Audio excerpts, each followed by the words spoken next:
హిందూ నమస్కారం. చూడండి, మన హిందూ సమాజం ఎప్పుడైనా కానీ ఒకటే మాట కట్టుబడి ఉంటుంది. అది శాంతి మంత్రానికి. మనకు ఒక ఈ సెక్యులర్ అనే మన ఈ దేశానికి సెక్యులర్ అనే పదం కూడా అవసరం లేదు. ఎందుకనంటే చూడండి, ఒకసారి మనం ఎప్పుడైనా కానీ మన స్కూల్లోకి వెళ్ళామనంటే మనం ఒక మాట చెప్తూ ఉంటాం అనమాట ప్రేయర్లో.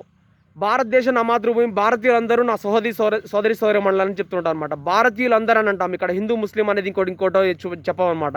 భేదాభిప్రాయాలు ఎక్కడ కూడా చూపించవు. మనం ఎదుటి వారి మీద ఎప్పుడైనా కూడా రాళ్ళకు బదులు పూలే కురిపిస్తామన్నమాట.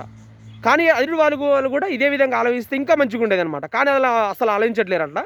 చూడండి, వాళ్ళ పండగలు వచ్చేసరికి మనం ఎవరైనా కానీ హిందూ సమాజం వాళ్ళకంటే ముందర మనం వెళ్ళేసి వాళ్ళకి పండగ శుభాకాంక్షలు తెలుపుతూ ఉంటాం అనమాట. ఒక రంజాన్ పండుగ వస్తే రంజాన్ శుభాకాంక్షలు, లేకపోతే క్రిస్టియన్ వాళ్ళు వస్తే వాళ్ళ క్రిస్టియన్ శుభాకాంక్షలు వాళ్ళ పండగ చెప్తూ ఉంటాం అనమాట. అయితే చూడండి, మనకి శుభాకాంక్షలు తెలవకపోయినా పర్వాలేదు, కానీ మన మీద ద్వేషంతో రగలకపోతే ఇంకా మంచిగా ఉండేది అనమాట. కాకపోతే అక్కడ అంతా రివర్స్ జరుగుతుంది. చూడండి, మనకి ఒక శ్రీరామనవమో, లేకపోతే హనుమాన్ జయంతో, దసరానో, లేకపోతే గణపతి నవరాత్రి ఉత్సవాలు, లేకపోతే ఏదైనా కానీ మన పండుగలు వచ్చేస్తే వాళ్ళకి సరే వాళ్ళ పేర్లు అవసరం లేదు, కానీ ఒకళ్ళు చేస్తున్నారు, ఒక వర్గం వాళ్ళు చేస్తున్నారు, అది మీకు కూడా తెలుసు. అయితే వాళ్ళు మనకి రాళ్ళు దగ్గర మొత్తం ఒక ఇండ్ల మీదనో, లేకపోతే బస్తాలలో బైకుల మీద తెప్పుకొని వచ్చేసి రాళ్ళు గురిపిస్తున్నారన్నమాట. ఎక్కడ చూసినా కానీ మన రివర్స్గా మన హిందువులనే తప్పు అనేసి ఈ సోకాల్ సెక్యులర్ మేధావులు, పోలీసులు కావచ్చు, లేకపోతే రాజకీయ నాయకులు కావచ్చు, అందరు కూడా ఇదే విధంగా చెప్తుంటారన్నమాట. అయితే చూడండి, మళ్ళా కొత్తగా నిన్న మొన్న కూడా ఒక సంఘటన జరిగింది. ఎక్కడంటే ఇది మధ్యప్రదేశ్లోని రాట్లం అనే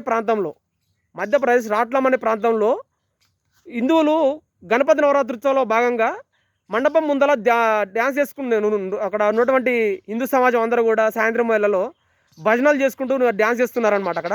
అయితే ఇక్కడ కొంతమంది అల్లరి మొక్కలు, కొంతమంది మతోన్మాదులు అనుకోండి, ఇంకేదనుకోండి, వాళ్ళు హిందూ సమాజం మీద, ఈ దేవాలయాల మీద దాడులు చేస్తున్నారన్నమాట. రాళ్ళు విసిరేస్తున్నారన్నమాట. దాన్ని ఆపడానికి ప్రయత్నించినటువంటి కొంతమంది మీద కూడా ఇక తిరగబడి ఇంకా కూడా ఎక్కువ చేస్తున్నారన్నమాట. వాళ్ళని స్పెషల్గా తీసుకొని కొడుతున్నారన్నమాట. అయితే హిందూ సమాజమా, మనం ఎప్పటికైనా కానీ శాంతి అనేది ఈ విధంగానే ఉంటాం. కాకపోతే అవతల వాళ్ళు కూడా అదే విధంగా ఆలోచించాలి. అయితే అక్కడ ఉన్నట్టు హిందూ సమాజం దానికి మళ్ళీ రివర్స్లో రాళ్ళు గురిపించలే.